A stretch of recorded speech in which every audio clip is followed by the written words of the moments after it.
Shalom Bapak Ibu Saudara yang terkasih di dalam Tuhan. Selamat pagi. Kembali bersama saya Edwin dalam renungan 5 menit yang memberkati. Pagi hari ini kita akan berbicara tentang melayani dengan hati yang murni. Saya ambil dari kitab 1 Matius 1 ayat 18-20. Demikian firman Tuhan.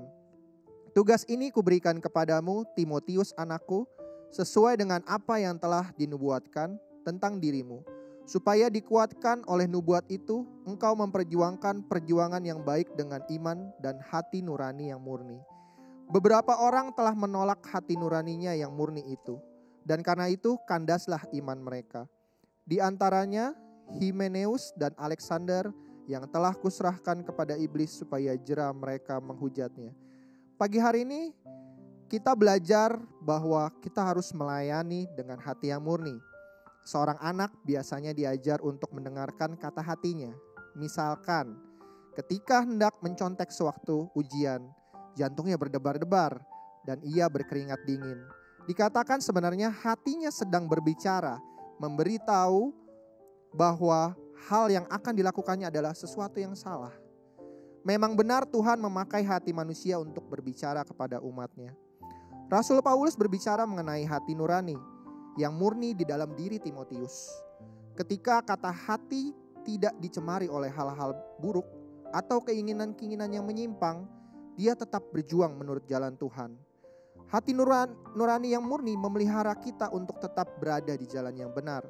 Hati nurani itu juga yang akan menjadi penjaga supaya kita tidak beralih ke jalan yang salah. Oleh karena itu, selama hati nurani kita murni, Timotius juga dipercaya untuk melakukan tugas dari Rasul Paulus untuk menjadi pengajar jemaat. Selain itu, Timotius juga mendapat kesempatan untuk membagikan kemurnian hati nuraninya kepada orang lain. Bukan Timotius sendiri yang menunjuk dirinya menjadi pengemban tugas, tetapi Rasul Paulus yang melihat kemurnian hatinya sehingga mengutusnya. Timotius pun bersedia menerima tugas itu dan memperjuangkannya. Kita sebenarnya berada dalam posisi yang sama seperti Timotius. Hati kita pun berkata-kata kepada kita. Tuhan mau menggunakan hati kita untuk berbicara kepada kita.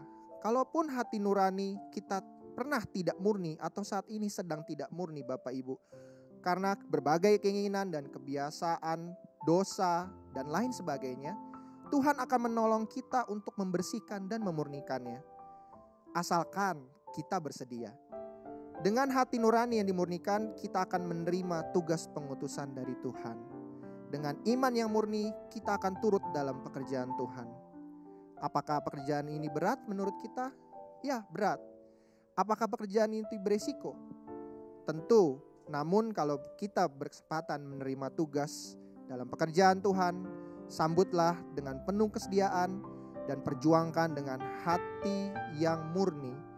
Mari kita merelakan hati kita dimurnikan oleh Tuhan hari-hari ini.